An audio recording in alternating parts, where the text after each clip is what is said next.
Hello అండి, అందరికీ నమస్తే. నా పేరు అనిల్ కేత. జనగలం ప్రేక్షకులకు స్వాగతం. ఈ వీడియోలో చాలా ఇంట్రెస్టింగ్ కంటెంట్ అంటే మనం మాట్లాడాల్సిన ఆలోచించాల్సిన ఆస్పెక్ట్ని డిస్కస్ చేసే ప్రయత్నం చేస్తున్నామంటే మనం అనేక సందర్భాల్లో మాట్లాడుతూ ఉంటామండి. మేధావుల మౌనం సమాజానికి మంచిది కాదని జనరల్గా మనం భావిస్తూ ఉంటాం కదండి. కానీ ఆంధ్రప్రదేశ్ రాష్ట్రం విషయానికి వస్తే మరీ ముఖ్యంగా చంద్రబాబు నాయుడు గారు ముఖ్యమంత్రిగా ఉన్నటువంటి సందర్భంలో మనం గమనించినట్లయితే మేధావుల తెలివి, మేధావుల అతి తెలివి ఆంధ్ర రాష్ట్రానికి శాపంగా మారుతూ ఉంటుంది, ఆంధ్ర రాష్ట్రానికి అరిష్టంగా ఆవిర్భవిస్తూ ఉంటుందండి. అది ఎలా అనేది ఇప్పుడు మనం చూద్దామంటే మనం వెనుక చూస్తున్నాం నల్లమోతు చక్రవర్తి గారు, ఇటువైపు ఏబీవీ గారు, ఇద్దరు కూడా అబ్సల్యూట్లీ మేధావులేనండి, ఎటువంటి సందేహం లేదు. వాళ్ళిద్దరూ మంచి నాలెడ్జ్, చాలా విషయాలని లోతుగా అర్థం చేసుకుని విశ్లేషించగల నైపుణ్యం వారికి ఉందండి. ఇక్కడ ఇద్దరికి సంబంధించి నాకున్నటువంటి జనరల్ పర్సెప్షన్, ఏబీవీ గారు ఆ రోజుల్లో ఎంతో కొంత జగన్మోహన్ రెడ్డి గారు అధికారంలో ఉన్నటువంటి సమయంలో జరిగినటువంటి దారుణాలు, అకృత్యాలు, అన్యాయాలు, అరాచకాల మీద ఈయన గొంతు విప్పడం అనేది కొంత కాంట్రిబ్యూట్ చేసింది, అంటే ప్రజల తిరుగుబాటుకి కొంత కాంట్రిబ్యూట్ చేసింది. బట్ ఇక్కడ నల్లమోతు చక్రవర్తి గారికి సంబంధించి మరి ఈయన సర్కిల్స్లో ఈయన ఎంత ఇన్ఫ్లుయెన్స్ చేశారో తెలియదు, కానీ సామాన్య ప్రజానీకంలో అయితే ఈయన తాలూకా వాయిస్ ఆ రోజుల్లో జగన్మోహన్ రెడ్డి సాగించినటువంటి అప్రజాస్వామిక పరిపాలనను మట్టుబెట్టడంలో ఏమాత్రం కంట్రిబ్యూట్ చేసిందా అంటే నాకు తెలిసినంత వరకు చేయలేదని చెప్తానండి. ఇటీవలి కాలంలో అంటే చంద్రబాబు నాయుడు గారు అధికారంలోకి వచ్చిన తర్వాత ఈయన చాలా యాక్టివ్గా సోషల్ మీడియాలో కనిపిస్తున్నారండి, పార్టిసిపేట్ చేస్తున్నారు, అనేక అంశాల మీద మాట్లాడుతూ ఉన్నారు. ముఖ్యంగా ప్రభుత్వానికి సంబంధించి విమర్శించడం మీద, ప్రభుత్వానికి సంబంధించి దుమ్మెత్తిపోయడం మీద, ప్రభుత్వానికి సంబంధించి చంద్రబాబు నాయుడు గారు చేసే ప్రతి ఒక్క ఆలోచన మీద బురద చల్లడం మీద ఖచ్చితంగా వీళ్ళ ఆలోచన అయితే చేస్తున్నారండి. చంద్రబాబు నాయుడు గారు ఏ పని చేసినా కూడా అది మంచిది కాదు, ఆంధ్రప్రదేశ్ రాష్ట్రానికి ఏ మాత్రం ఉపయోగపడని నిరుపయోగమైనటువంటి ఆలోచనలని అనేక సందర్భాల్లో కొట్టిపారేసే ప్రయత్నం చేస్తున్నారండి. సరే, ఇవాళ వీళ్ళ గురించి మనం ఎందుకు మాట్లాడుతున్నాం, ఇంత టైం ఎందుకు డిస్కస్ చేస్తున్నాం అనే అంశాలను ఒకసారి మనం అబ్జర్వ్ చేసినట్లయితే పోలవరం ప్రాజెక్ట్ అండి, పోలవరం ప్రాజెక్ట్కి సంబంధించి అనేక టెక్నికాలిటీస్ ఉంటాయి, దానికి సంబంధించి చాలా ఇన్డెప్త్ స్టడీ అవసరం.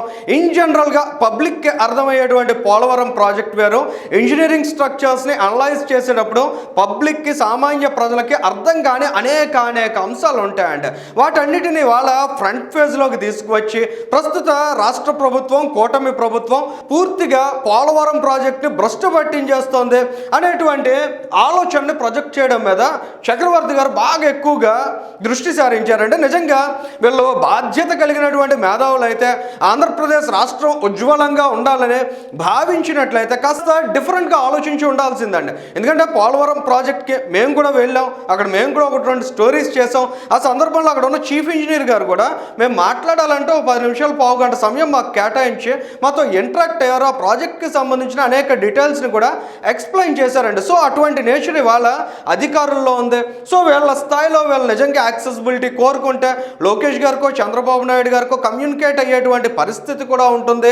సో అక్కడ ప్రభుత్వ వర్గాల నుంచి ఉండేటువంటి స్పందన ఏంటి, వాళ్ళ నుంచి ఉండేటువంటి రియాక్షన్ ఏంటి, ఇలాంటి అంశాలను ఎక్కడా కోట్ చేయకుండా అదే పనిగా పోలవరం ప్రాజెక్ట్ లేదా అమరావతి లేదా అభివృద్ధి ప్రాజెక్ట్స్ లేదా భూ కేటాయింపులకు సంబంధించి ప్రతి ఒక్క అంశాన్ని కూడా ఇవాళ మనం బాగా వాయిస్ ఇవ్వగలుగుతున్నాం, మనం అనర్గళంగా మాట్లాడగలుగుతున్నాం, కొంతమంది వినేవాళ్ళు ఉన్నారు, మనం ఇన్ఫ్లుయెన్స్ చేయగలుగుతున్నాం. కాబట్టి ఆంధ్రప్రదేశ్ రాష్ట్రాన్ని నాశనం చేసేయాలి, ఆంధ్రప్రదేశ్ రాష్ట్ర ప్రభుత్వాన్ని ఎరకాటంలో పెట్టాలి, సో వీళ్ళ మీద ప్రెజర్ బిల్డప్ చేయడం ద్వారా మరి వీళ్ళు ఏమైనా ప్రయారిటీస్, ప్రాధాన్యతలు కోరుకుంటున్నారేమో నాకైతే తెలియదండి. ఎందుకంటే మొన్న ఏబీవీ గారు కూడా జర్నలిస్ట్ సాయి గారికి ఒక ఇంటర్వ్యూ ఇచ్చారు. ఆ ఇంటర్వ్యూ ఆశాంతం వాచ్ చేసినా కూడా ఎక్కడ ఏబీవీ గారు కన్స్ట్రక్టివ్గా ఇదిగో చంద్రబాబు నాయుడు గారు ఇదేదో తప్పు చేసేస్తున్నారు, ఉద్దేశపూర్వకంగా రాష్ట్రాన్ని నష్టపరుస్తున్నారు అని చెప్పేటువంటి ఆలోచన చేయలేదు. ఆ రకమైనటువంటి సబ్జెక్ట్ కూడా ఆయన దగ్గర లేదు ఆ రోజు. ఎందుకంటే వాళ్ళ కూటమి ప్రభుత్వ ఆధ్వర్యంలో ఆంధ్రప్రదేశ్ రాష్ట్రానికి జరిగినటువంటి గాయాలకి కట్లు కట్టే ప్రయత్నం చేస్తున్నారండి. రాష్ట్రాన్ని తిరిగి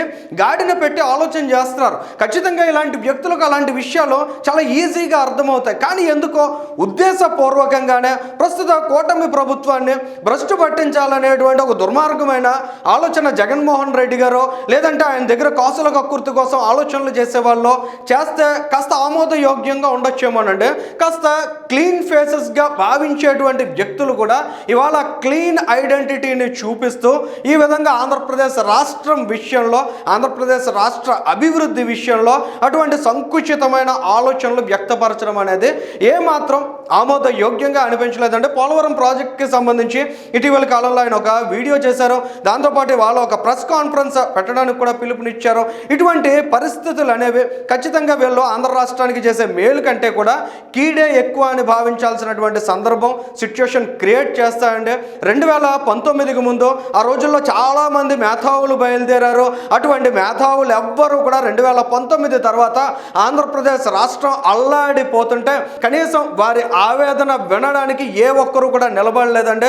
ఇటువంటి మేధావులు మాట్లాడేటువంటి మాటలు కాస్త వినడానికి కొన్ని సందర్భాల్లో వినసొంపుగా ఉండొచ్చేమో కానీ వీళ్ళ మేధస్సు, వీళ్ళ తెలివి అల్టిమేట్గా ఆంధ్రప్రదేశ్ రాష్ట్ర వినాశకానికే ఎక్కువ ప్రాధాన్యతనిస్తున్నాయి అనే విషయాలు గతంలో నిరూపితమయ్యాయి. ప్రస్తుతం ఇటువంటి మేధావులు చేస్తున్నటువంటి ఆలోచనల ద్వారా కూడా నిరూపితం అవుతాయి అనేది చాలా స్పష్టంగా అర్థమవుతోందండి. ఇవాళ కూటమి ప్రభుత్వం మీద బురద జల్లాలనేటువంటి ఆలోచనకు మాత్రమే అత్యధిక ప్రాధాన్యతనిస్తున్నారంటే వీళ్ళ ఆలోచనల వెనుక ఉన్నటువంటి అసలు లక్ష్యాలు ఏంటనేది కూడా ఖచ్చితంగా ప్రజానీకం ముందు బట్టబయలు అవుతాయనేది చాలా సుస్పష్టంగా అర్థమవుతుందండి. ఈ వీడియోకి సంబంధించి మీ అభిప్రాయాలు, ఆలోచనలు కూడా కామెంట్ చేయండి. Thank you.